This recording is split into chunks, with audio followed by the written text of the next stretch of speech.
Alright, so in this problem, I have 8 to the power of x is equal to 16.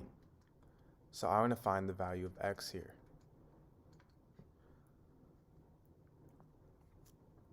So for my solution,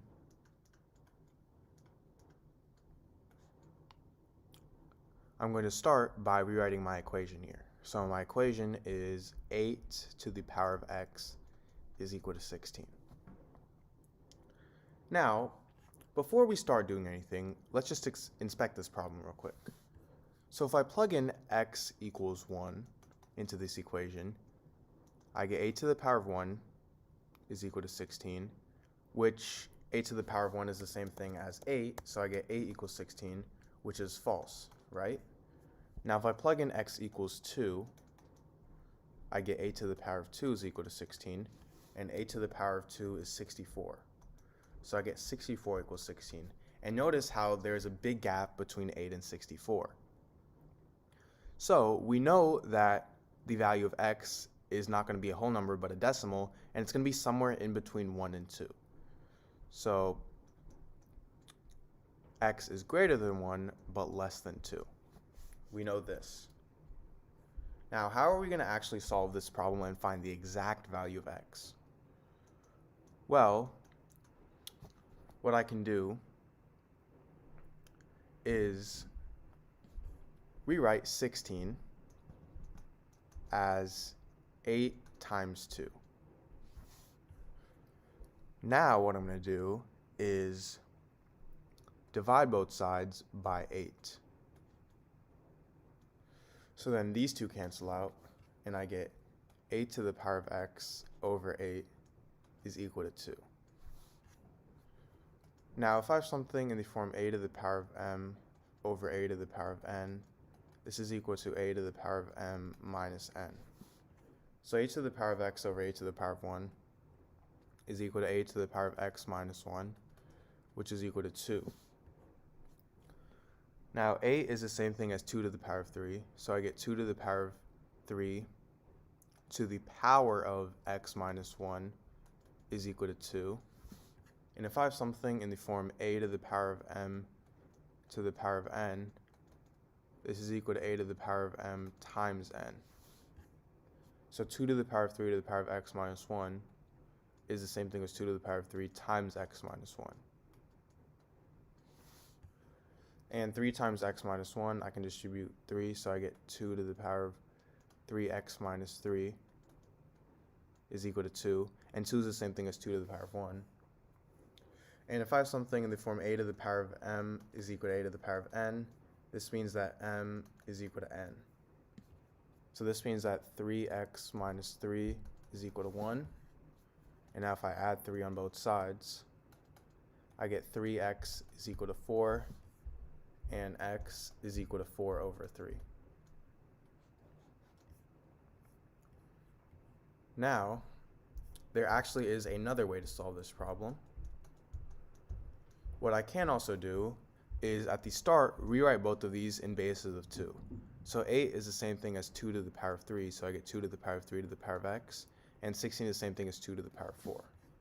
Now this is the same thing as 2 to the power of 3x is equal to 2 to the power of 4, meaning that 3x is equal to 4, and x is equal to 4 over 3. So this is a much simpler method of solving this problem. Alright, so in this problem, I have 8 to the power of x plus 2 to the power of x is equal to 30. So I'm going to first start by rewriting 8 as 2 to the power of 3. So now I have 2 to the power of 3 to the power of x plus 2 to the power of x is equal to 30. Now, if I have something in the form a to the power of m to the power of n, this is the same thing as a to the power of n to the power of m. So I can switch the places of n and m. So in this case, I have 2 to the power of 3 to the power of x, and I'm going to switch the places of 3 and x. So I get 2 to the power of x to the power of 3 plus 2 to the power of x is equal to 30. Now, I'm going to let the variable u equal 2 to the power of x. So now if I substitute in u for 2 to the power of x, I get u to the power of 3 plus u is equal to 30. And now I can subtract 30 on both sides. So then these two cancel out, and I get u to the power of 3 plus u minus 30 is equal to 0. Now we have an equation here, and we need to find what value of u makes this equation equal to 0. So what I'm going to do to start is rewrite 30 as negative 27 minus 3. And the reason I did this is because 27 is the same thing as 3 to the power of 3. Notice how we have something in the form u to the power of 3 plus u. We could think of u as 3 in this case. So 27 is the same thing as 3 to the power of 3, and we have this minus 3. Now I'm going to put this in the form u to the power of 3 minus 3 to the power of 3 plus u minus 3 is equal to 0.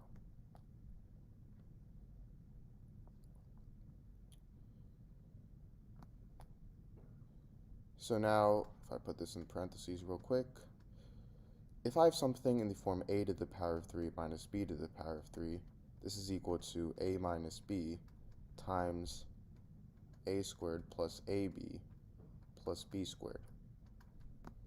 So in this case, this turns into u minus 3 times u squared plus 3u plus 9 plus u minus 3, which is equal to 0. And now, because both of these terms have a common factor of u minus 3, if I factor out u minus 3, I get u minus 3 times u squared plus 3u plus 9 plus 1 is equal to 0.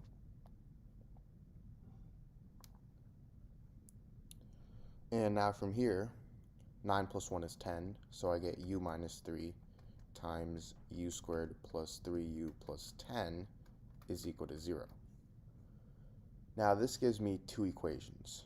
I get u minus 3 is equal to 0, and I get u squared plus 3u plus 10 is equal to 0. So u minus 3 equals 0.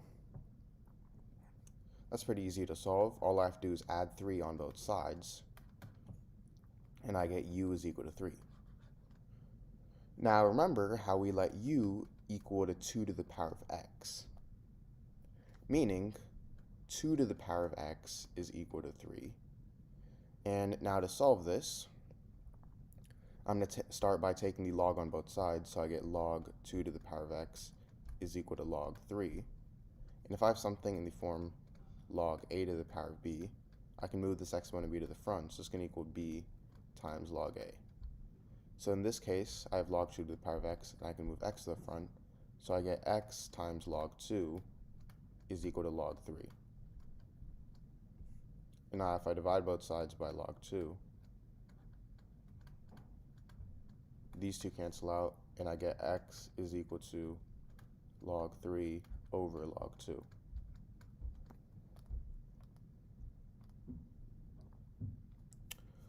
Now log 3 is equal to 0.4771, and log 2 is equal to 0.301, meaning this is equal to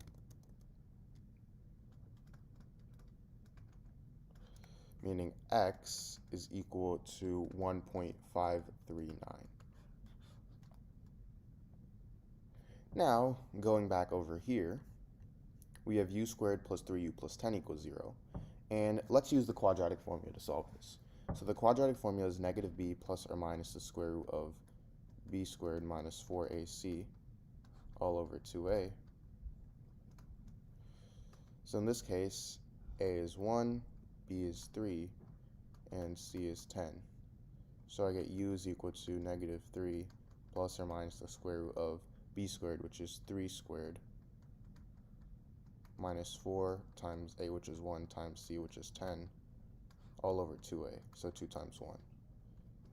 And this gets me negative 3 plus or minus the square root of 3 squared, which is 9, minus 4 times 1 times 10, which is 40, all over 2, which is equal to negative 3 plus or minus the square root of negative 31 over 2.